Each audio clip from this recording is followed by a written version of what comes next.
I'm going to talk about having an alternate type of controller to display the same data from our database. So right now, the model view controller lets you have a view associated with a model in the database associated with the controller to control all of that. But let's say this is a lot of information to display. You noticed some of you are having trouble to fit all of this information on your layout. It doesn't fit very well. So one way to do that is to change your layout. So we're going to talk about that first. I can have multiple layouts for my pages. So say one page has to be significantly different than the rest of my site. I can add specific layouts instead of relying on on my application layout. I can have a layout that just deals with my recipes. Specifically, my recipes controller. And to do that, Rails uses the naming convention of whatever the name of your controller is, and it looks in your layouts folder for a file named that. If it finds that, it's going to use that layout first. If it doesn't find that, it's going to go up the chain and find the default application layout. So to give you an idea, I'm not going to style this completely. I just want to show you that it works. I'm going to copy my application layout and create a copy of it, and I'm going to call it recipes. Recipe. All right. So now my recipe.html.erb is going to be used in preference if I'm using the recipe controller. If I'm using anything else like my calendar page, it's going to not find that, and it's going to go and use my application file. So I can edit this one specifically and change some things, like I can add an inline style here just to show you that it's different. Let's change the background to blue. And if I go to my About Us page, that's using what controller? The controller is the page controller, and it's using the application layout. But if I go to my recipes controller, I knew I was going to get that wrong. This has to be recipes. So I need to rename this. Recipes.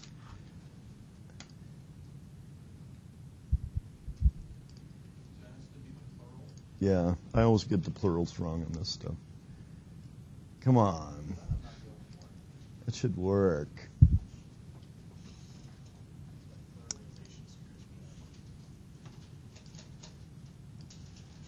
Worked on my home computer. CSS is overwriting it. It shouldn't be, because the closest CSS is the stuff on that div.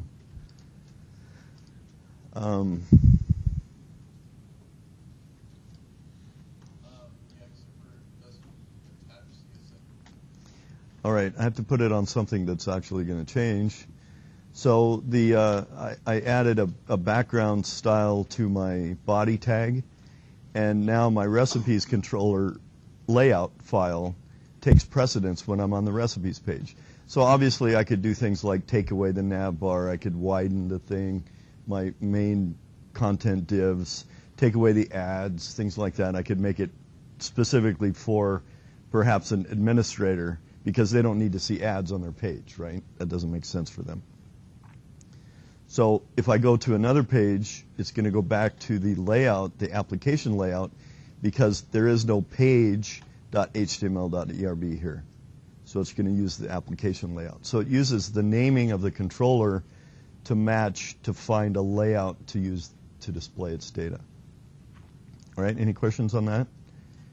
That lets you specifically define a different layout for the page. You could also do things, I've told some of you, you can do some if things around here, if blocks. If we're on the recipe controller, do something else in your main application controller. That's, HTML layout. Excuse me.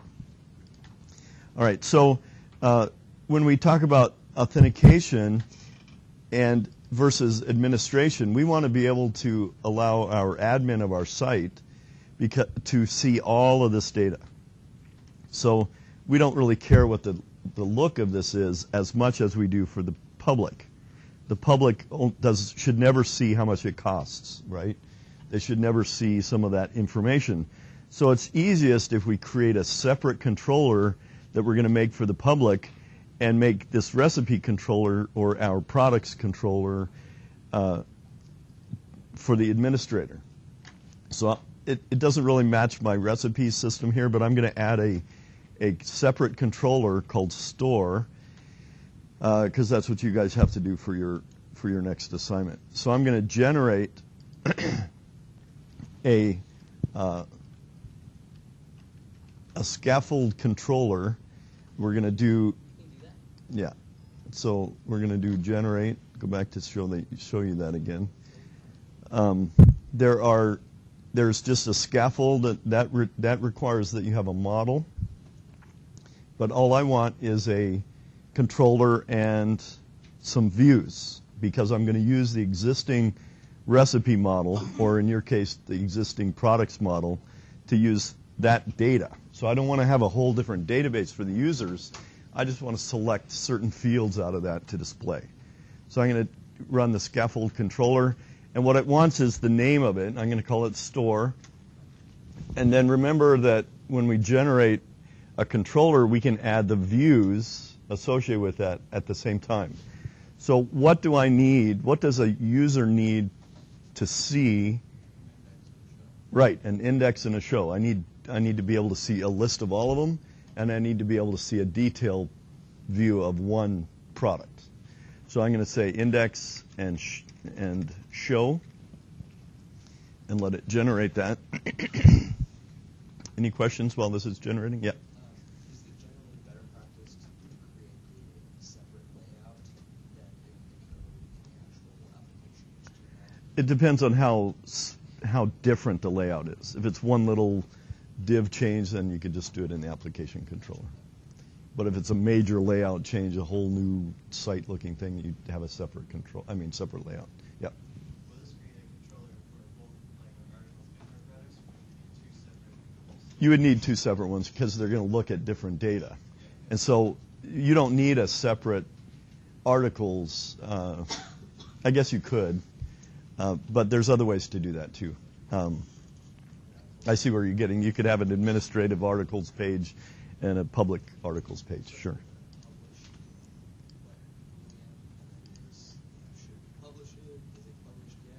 Right. So this generated a lot more than I need, and I suppose I could have done it differently, but I don't need I don't need an edit, I don't need a create or an update or a destroy. So I'm going to delete all of that. All I need is the index and the show. So I'm going to delete all of this information here so that my controller only has two actions, an index and a show page. Then if I look in my views, I have a new stores view that has all of this stuff too. I only need an index and a show. So I'm going to delete this one and this one and this one because I don't need these. I'm going to delete those files. Delete. Okay, so I only have two views, one each corresponding to my two methods in my store controller.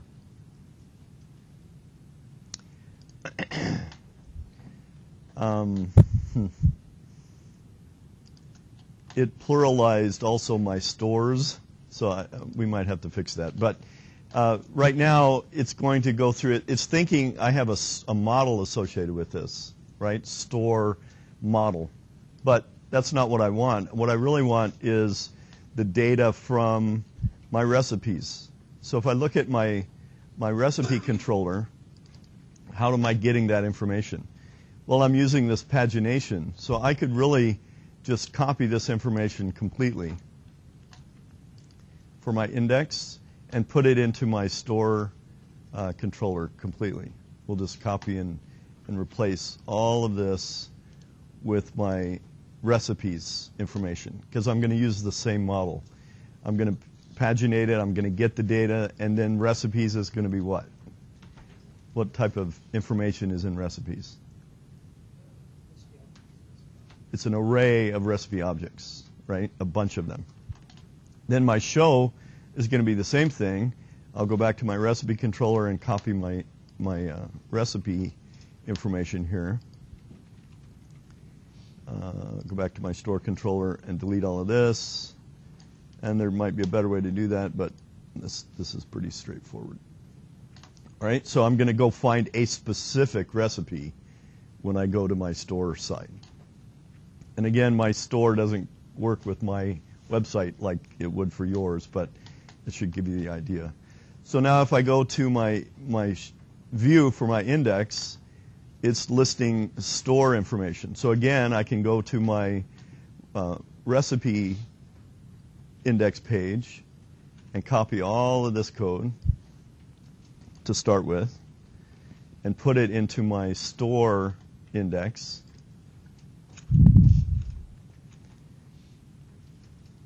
And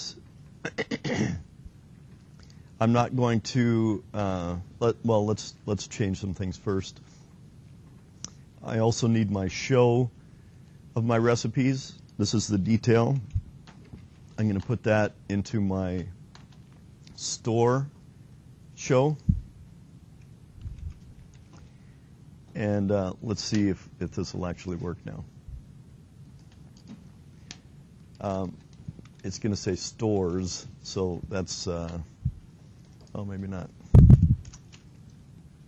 Doesn't work. So there's no route. So the route, though, should have been generated. Let's go look at our routes file.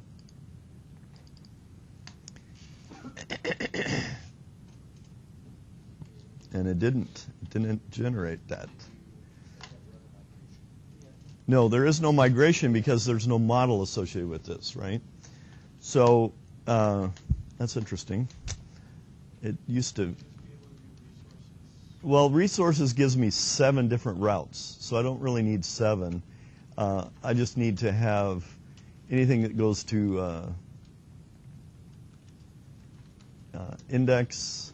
I need the, and then I need the get of the stores/show. So I need 2 routes to get to my 2 views that I have associated with my stores controller.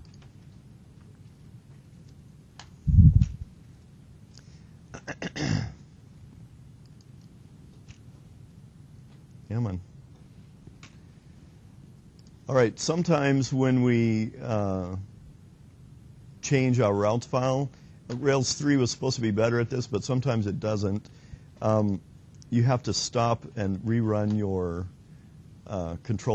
your whole server, so that it picks up the new routes. So I'm going to stop my server and rerun it, and that should pick up the new routes, and hopefully this will work.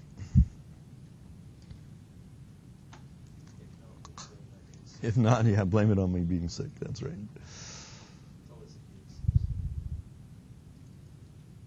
Any questions so far? I know I'm going through this fairly quickly, but my voice will only hold out for a certain amount of time here.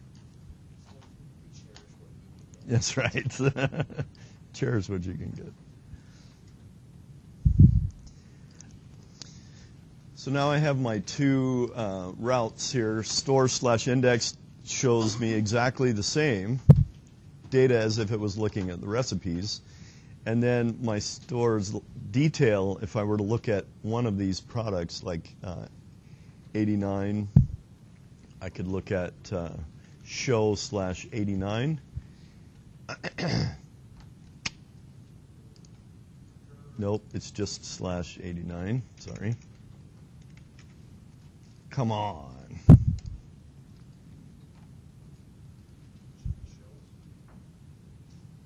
Pause this. So if you look at the recipe, the resources generated all 7 of these routes. So our show page has to look like the show page for the recipes. It needs an ID here. So it's going to be store/ID. So this is going to be :ID, and that should fix that. Missing controller. Great. All right, so then I have to tell it specifically what controller I'm going to use, and we use that hash to go to that store controller and this index page. Detail page. Boy, this got complicated, didn't it? There we go. So I finally get a specific detail page for one of my store pieces here. So now that I have this all routing correctly, I need to fix some things like edit. I don't need an edit page for my store. Users should never be able to see that, right? So I need to go into my stores page and change some of this. I should never have an edit path.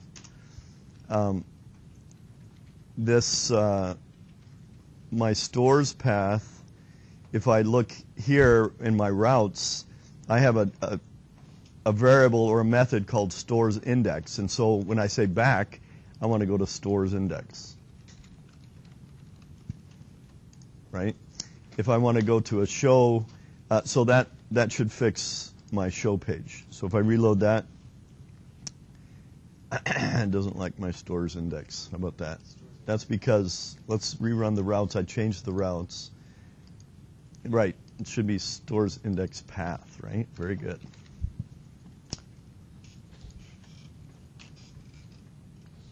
You guys are thinking better than I am. All right, so I took away the edit. I can go back. That goes to my stores index page. And now these are all wrong. All of these links go to my recipes controller, which is going to be behind some administrative password in a few minutes.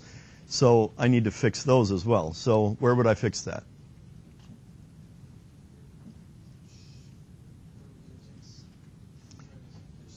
In my store index view, this is where all of the information is. I'm looping through my recipes, which is correct, but I don't want to link to the recipe path. I need to link to the store specific ID path.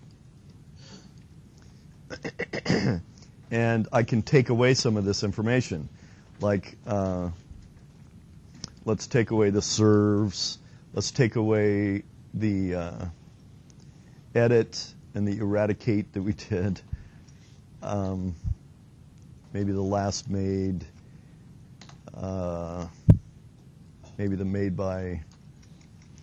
And have this a shorter table of information. Now, I don't have to keep it in a table.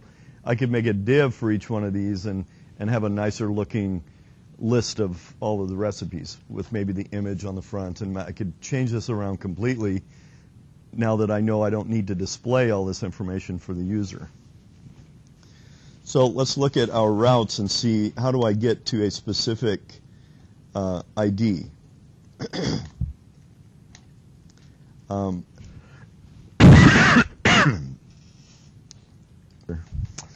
All right, so sorry about that. Our route, the way we set it up, doesn't give me a URL or a variable, a method to get to a specific ID. So we need to create something like that. And so in our routes file, this is not going well. I can change this, and I don't like the word stores anyway. I just want to go to /store. So let's change this and make this more specific.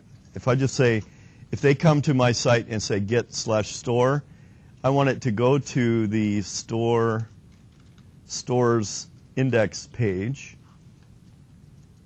And remember the as that I could use, this as gives me a way to define a method that I can call inside. So I can say my as, I want this to be my store path, okay? Then my ID, this, we could put the optional format in here again, which might be useful later.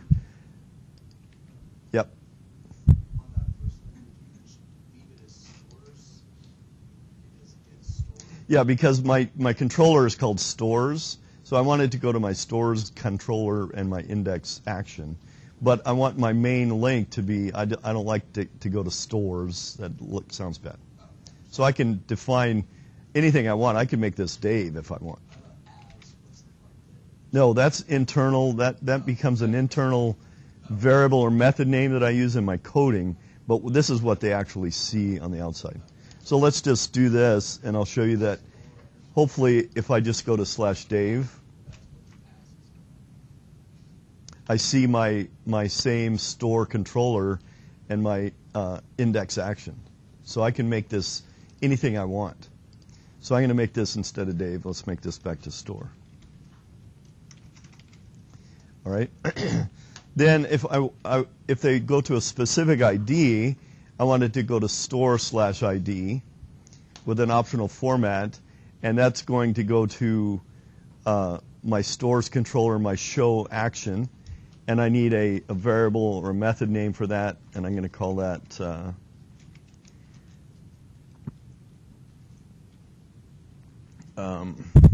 store ID. How about that? In quotes. All right, so that's going to be a path name that I can use inside of my coding. So let's see if this works just by itself. If I reload store, take away my Dave, store should go to my index page, which is correct, and I had an ID of 89.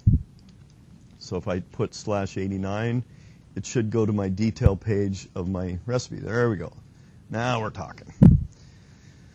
So now I have two variables, and I can change my store index page.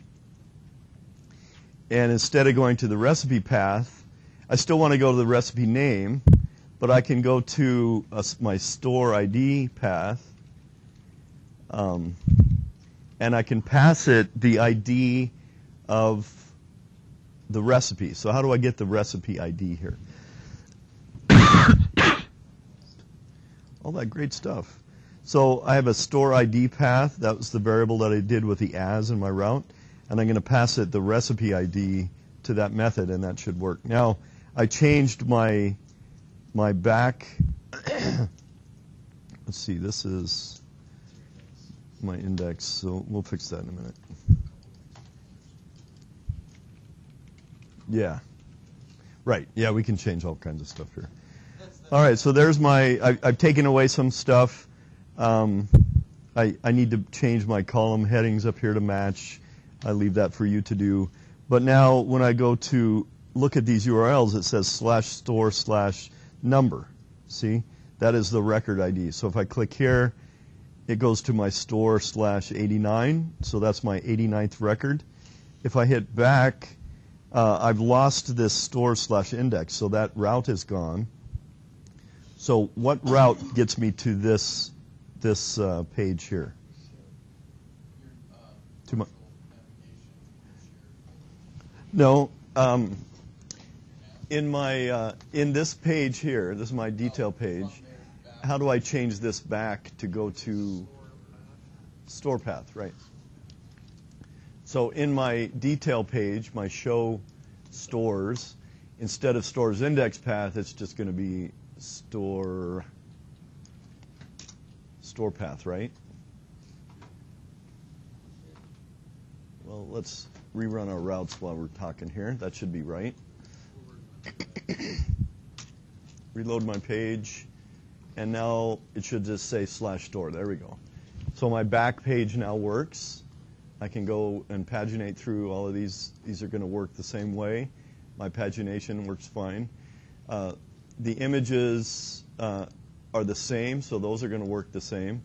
But my show link now has to match this link here.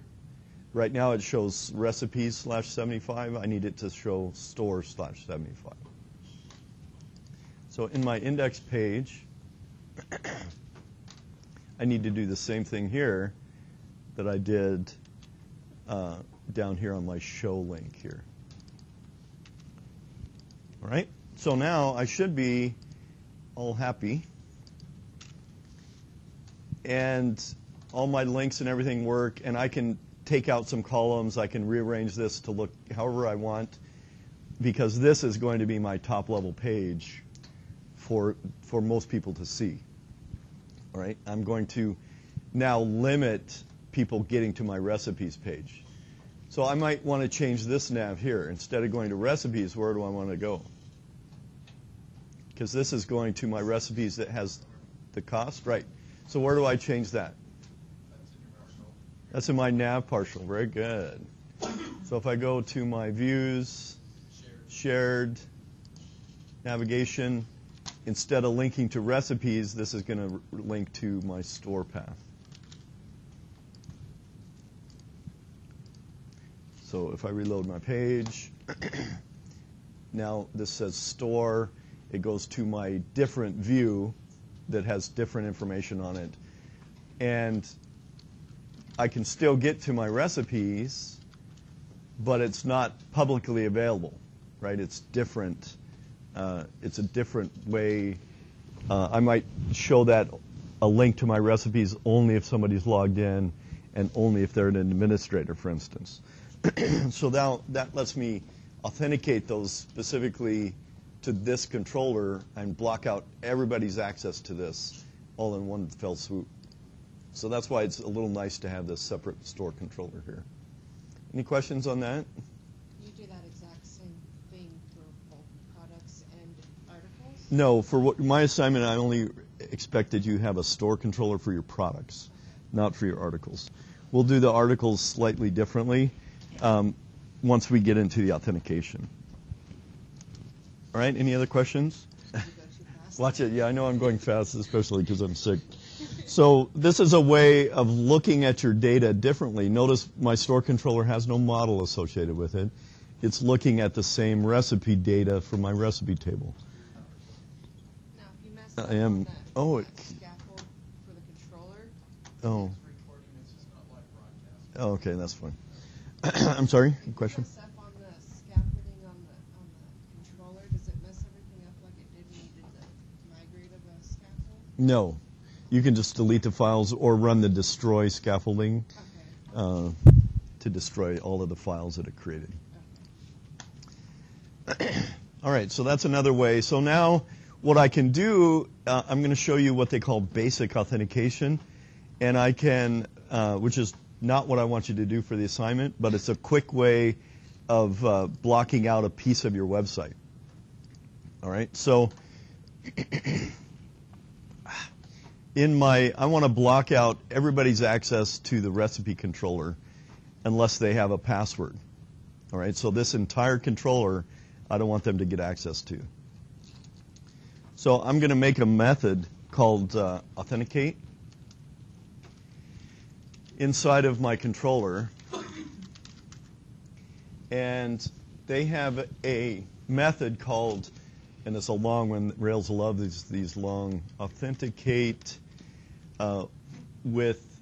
authenticate or request with HTTP basic. That's a long thing. And we can do a block of code here. And inside of this, we're going to be passed a username and a password. Okay, and you'll see where it gets that in a minute. And all I have to do is compare the username and password with something. And I could hard code this if I want, which is not usually a good idea, but it's a quick way to add authentication to your site.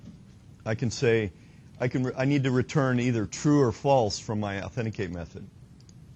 So I'm going to return if my username is equal to foo and my password is equal to bar, then it's going to return true. So these are just Boolean statements. If this is true and this is true, that means they typed in both the right password and username. Then this whole method will return true, and the authenticate will allow it to go through. All right? So I can then add authenticate in a before filter. We talked about this slightly. A before filter does what? Puts in every definition into the class. Right. It calls this method, authenticate, before each action, each method inside of this entire class here. So all of my actions have to authenticate. All right, so let's see what happens when I load this page. Browser authentication? Yes. So if I go to recipes, that's going to go to my store controller. That doesn't require authentication. I don't have a link to go to my recipes anymore, so I'm going to type it. And it comes up with, this is what's called basic authentication. This is browser authentication. So this username and password are typed in. The browser itself brings up this window because I told the browser that I require authentication. So it brings up this information. I type in foo and bar, and it says, I say OK, and it lets me into my recipes. If I don't do that,